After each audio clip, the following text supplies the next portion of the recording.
Actual में बहुत ही successful tennis player था। उसे अलग अलग जगह पर टूर के लिए जाना पड़ता था। मेरी लाइफ उसे अच्छी नहीं लगी। वो डिसाइड करता है कि अब वो टेनिस इंस्ट्रक्टर बनेगा। लंदन में आकर उसे जॉब मिल गया। एक दिन उसे बहुत ही रिच स्टूडेंट मिला जिसका नाम है टॉम। टॉम और क्रिस में फ्रेंडशिप हुई। एक दिन जब वे बात कर रहे थे तो टॉम कहता है, मुझे ओपेरा देखना बहुत अच्छा लगता है, पर उसके साथ कोई आए ऐसा कोई भी नहीं। क्रिस ने कहा कि मुझे भी ओपेरा अच्छा लगता है। इस बात पर इन दोनों की बॉन्डिंग हुई और एक ओपेरा देखने के लिए उसने क्रिस को इनवाइट कर लिया। ये दोनों जब वहां पर पहुंचे तो टॉम की पूरी फैमिली वहां थी। उसके मदर, फादर और उसकी एक सिस्टर का नाम है क्लोए। क्लोए को क्रिस फर्स्ट टाइम देखते हुए बहुत ही अच्छा लगा। अगले दिन जब टॉम और क्रिस फोन पर बात कर रहे थे तो टॉम कहता है, मेरी सिस्टर को तुम अच्छे लगे, उसने वीकेंड पर तुम्हें पेरेंट्स से मिलने के लिए बुलाया हुआ है। क्रिस भी फिर चला गया तो क्लोए भी इंटरेस्टेड हो गई। क्रिस उसे खेलना सिखाता है। इन्होंने बहुत सारी बातें की और एक दूसरे को जानने लग गए। क्लोए को पता चला कि क्रिस बहुत ही पुअर फैमिली से आता था। उसने मेहनत कर कर टेनिस में प्रोफेशनल प्लेयर बन गया। क्लोए को ये सब बातें बहुत अच्छी लगती है। उसने फिर उसे एक आर्ट एग्जीबिशन देखने के लिए बुलाया। घर में क्रिस नोला को नोटिस करता है। नोला उसे बहुत ही अट्रैक्टिव लगी। टेबल टेनिस में नोला को कोई भी हरा नहीं रहा था। क्रिस उसके साथ खेलता है, उसे हरा देता है। नोला भी उसके साथ फ्लर्ट करने लग गई। कहती है, तुम्हारा गेम बहुत ही अग्रेसिव है। क्रिस कहता है, क्या कभी तुम्हें किसी ने कहा है तुम्हारी लिप्स बहुत ही सेंसुअल है। यही बातें चल रही थी तभी यहाँ पर टॉम पहुंचा। टॉम नोला को क्रिस से इंट्रोड्यूस करवाता है। कहता है कि मेरी फियांसे है। नोला एक्चुअल में एक स्ट्रगलिंग एक्ट्रेस थी। टॉम की मदर को नोला का प्रोफेशन अच्छा नहीं लगता, पर टॉम नोला से बहुत प्यार करता है। आजकल क्रिस के पास बहुत सारा टाइम होता है क्योंकि उसके पास ज़्यादा स्टूडेंट्स नहीं। क्लोए को ये बात बहुत अच्छी लगती है, पर वो क्रिस को हेल्प करना चाहती थी, इसलिए अपने फादर से उसने बात की। अगर उनके कंपनी में कोई पोजीशन हो तो क्रिस ये ले सकता है। फादर ने भी हाँ कहा तो क्लोए इसके लिए बहुत ही एक्साइटेड थी। क्रिस को ज़रा ऑकवर्ड लगा। उसने कहा, मुझे बिजनेस के बारे में कुछ भी पता नहीं, मैं शायद सही से कर नहीं पाऊंगा। क्लोए कहती है, सिर्फ तुम जाकर देखो, स्लोली सारा ऑफिस तुम रन करोगे। आज रात क्रिस और क्लोए इन नोला और टॉम के साथ डिनर कर रहे थे। क्रिस नोला के बारे में और भी जानना चाहता था। उसके मूवीज के बारे में उसने उसे पूछा। नोला कहती है, मुझे सिर्फ एक ही कमर्शियल मिला था, उसके बाद उसे ज़्यादा चांस नहीं मिलता। आजकल वो सोच रही है उसे एक्टिंग का करियर छोड़ देना चाहिए। इसके बाद हम देखते हैं क्रिस ने क्लोए के फादर के यहाँ का जॉब ले लिया है। एक दिन ये दोनों हैंग आउट कर रहे थे। क्रिस ने क्लोए को सॉन्ग दी थी। इनका प्लान था कि इसे सुनेंगे, घर पर ही डिनर करेंगे, एक ब्यूटीफुल सी इवनिंग स्पेंड करने वाले थे।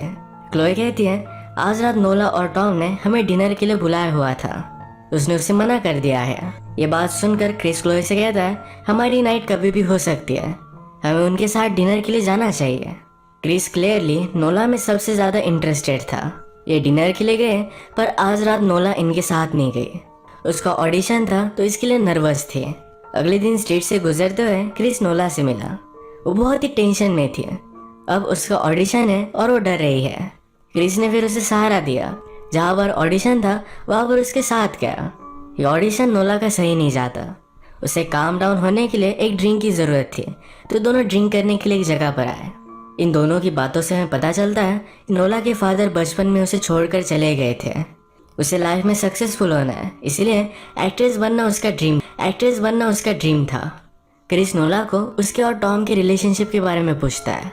नोला कहती है, हम दोनों एक पार्टी में मिले थे, टॉम को मैं बहुत अच्छी लगी तो हमेशा मुझे गिफ्ट भेजता था, मुझे उसने बहुत सारा अटेंशन दिया, तुरंत फिर प्रपोज कर दिया।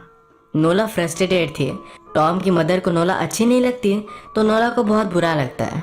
क्रिस ने कहा कि शायद उसे मैं भी अच्छा नहीं लगता। नोला कहती कि ऐसा कुछ भी नहीं, वो तो तुम्हारी और क्लोए की शादी हो इसके लिए रेडी हो रहे हैं। एक्चुअल में क्लोए का एक बहुत ही घटिया बॉयफ्रेंड था, उसके कंपैरिजन में तुम बहुत अच्छे हो, बस अब इसके बाद कुछ गड़बड़ मत करना। क्रिस पूछता है कि कैसे। नोला ने कहा, मेरे साथ अफेयर कर कर।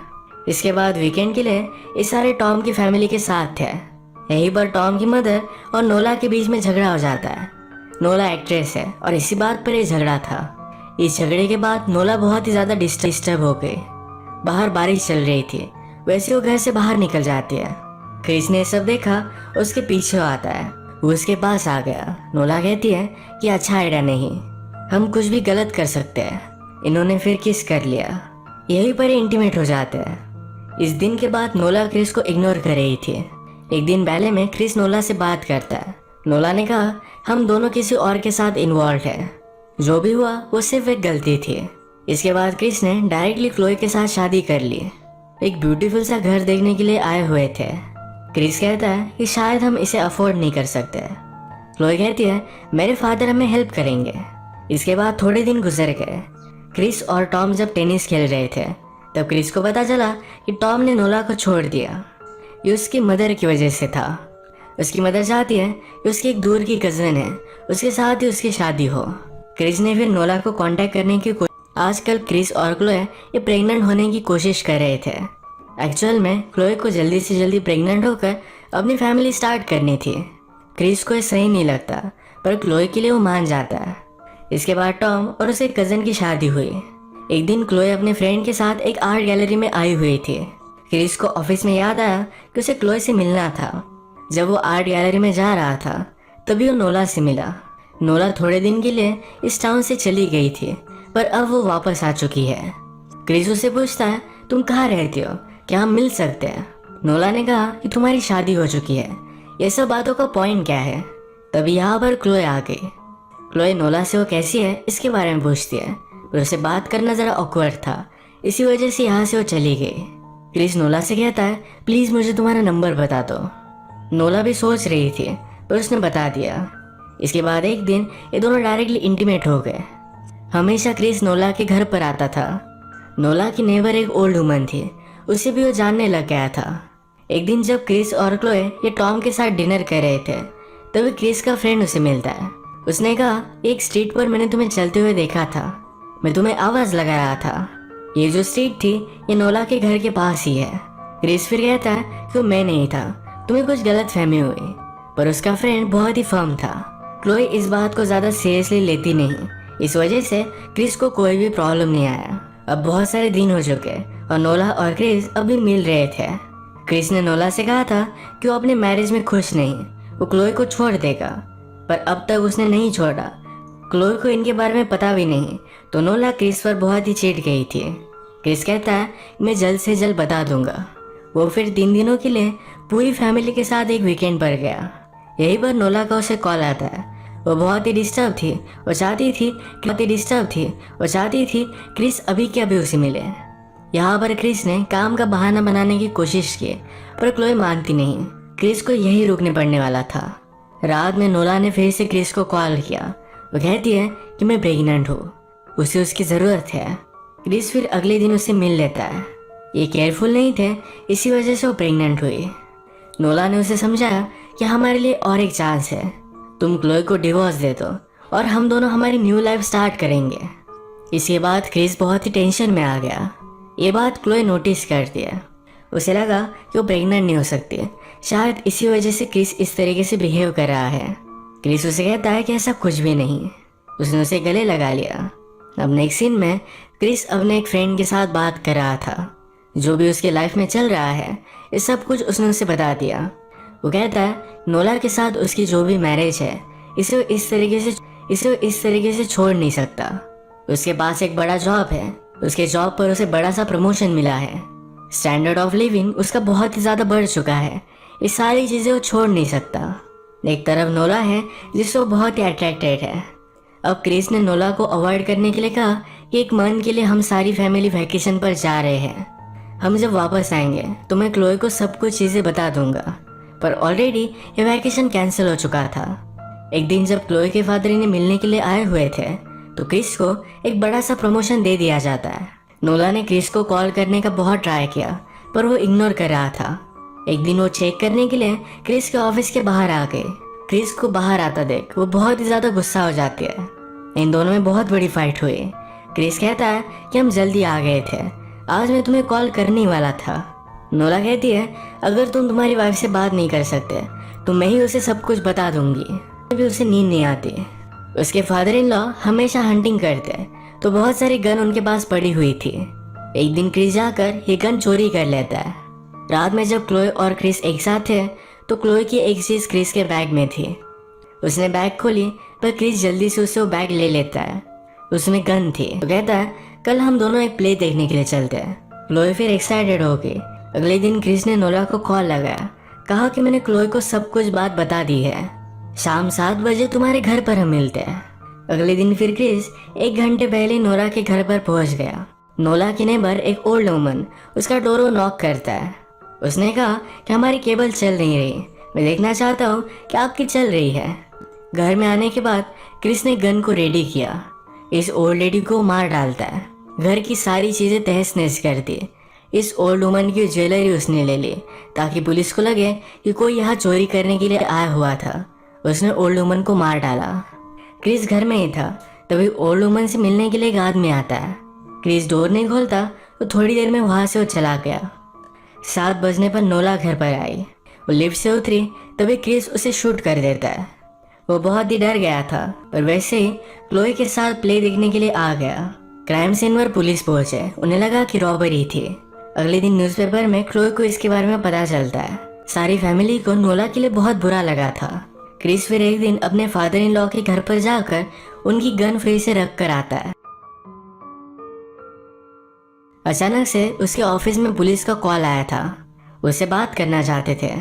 क्रिस के पास ओल्ड वुमन की जो भी सब ज्वेलरी थी उसने सारी नदी में फेंक दी, पर हम देख सकते हैं कि उसकी रिंग इस शोर भरी गिर गई। क्रिस पुलिस से मिलने के लिए आया। पुलिस उससे पूछते हैं तुम्हारे और नोला के बीच में क्या रिलेशनशिप। क्रिस कहता है वो मेरी ब्रदर इन लॉ की फियांसे थी, हम दोनों में कुछ भी नहीं था। पुलिस ने फिर नोला की डायरी निकाली। उन्हें नोला और क्रिस के बारे में सब कुछ पता था।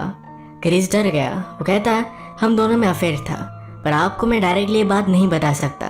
मैं मेरी वाइफ से बहुत प्यार करता हूँ, वो सिर्फ एक मेरी गलती थी, पर इसका मतलब ये नहीं कि मैंने नोला का मर्डर किया है। अगर आप इसकी इन्वेस्टिगेशन करना चाहते हो प्लीज़ बहुत ही डिस्क्रीट कीजिएगा।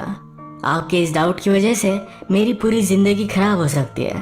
प्लीज़ इसके बारे में किसी को भी पता नहीं चलना चाहिए। क्रिस के जाने के बाद पुलिस ने इसके बारे में डिस्कस किया। एक को लगता है कि शायद क्रिस गिल्टी है, पर दूसरे को लगता है कि ड्रग्स के रिलेटेड क्राइम था। रात में क्रिस को नोला उसके सामने दिख रही थी। नोला कहती है मेरे साथ ये सब कर कर तुम जी कैसे सकते हो। क्रिस ने कहा कि अगर मैं गिल्ट के साथ जीऊँ तो जी नहीं पाऊंगा, मुझे लाइफ में आगे बढ़ना पड़ेगा। तभी क्रिस को वो ओल्ड लेडी भी उसके सामने दिखने लग गई थी। वो कहती है कि मेरी क्या गलती थी, तुमने मुझे क्यों मारा। क्रिस कहता है मेरे गोल तक पहुंचने के लिए तुम सिर्फ एक कोलैटरल डैमेज थे। उस ओल्ड लेडी ने क्रिस से कहा इसमें तुम्हारा बेटा भी था, तुमने अपने चाइल्ड को भी मार डाला। क्रिस को बहुत बुरा लगता है। एक डिटेक्टिव ने सारी केस को फिगर आउट कर लिया था।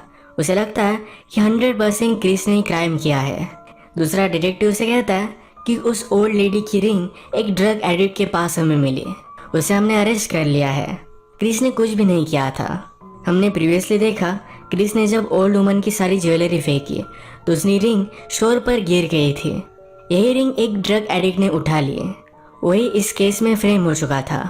क्रिस बार बार बच जाता है। मूवी के फर्स्ट में उसने हमसे कहा था लाइफ में चांस बहुत ही ज़्यादा इम्पोर्टेंट है। अगर ये चांस नहीं होता तो आज वो बच नहीं पाता। उसने जो भी किया वो बहुत ही गलत किया, पर इस गिल्ट के साथ उसे पूरी लाइफ में जीना पड़ेगा। इसी के साथ ये मूवी